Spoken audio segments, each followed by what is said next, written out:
Yeah, so I would say in the simplest form, I would say you should talk about what it is you did, right? And so there's genre is a way in for people. The developer, the pedigree, latest trends, all of those things, and not to say those things don't matter. Um, but for me, I feel just talking about what it is you did in the game is the simplest way to sort of convey to people the experience. Now, obviously, as with any sort of medium or any kind of story you're telling about what you did, you're going to compress and extend and focus on certain things and highlight things that are important. But for instance, it's like take Grand Theft Auto 4, which was one of the games I was able to write about in the magazine as opposed to online when I was at Newsweek. A lot of it was sort of talking about that early, somewhat ordinary experience of an interesting experience, being an immigrant. My parents are from Guyana, South America. I was born and raised in Vancouver.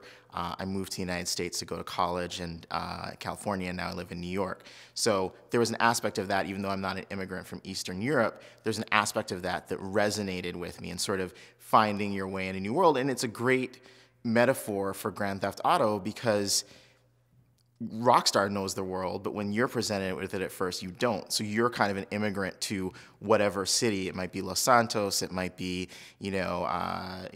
whatever other city that they've had in the games. But you're an immigrant to it, and so it's a great sort of parallel. And then sort of learning your way and finding your way around and all those things. And the fact that in that particular game compared to their other games, it took longer to get a gun, right? Depending on how you could go through it fast.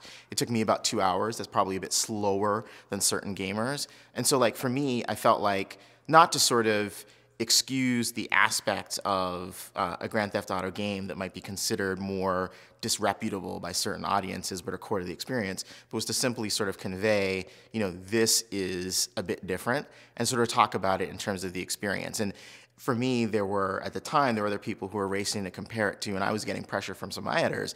Well, can you compare it to The Godfather? Can you compare it to The Sopranos?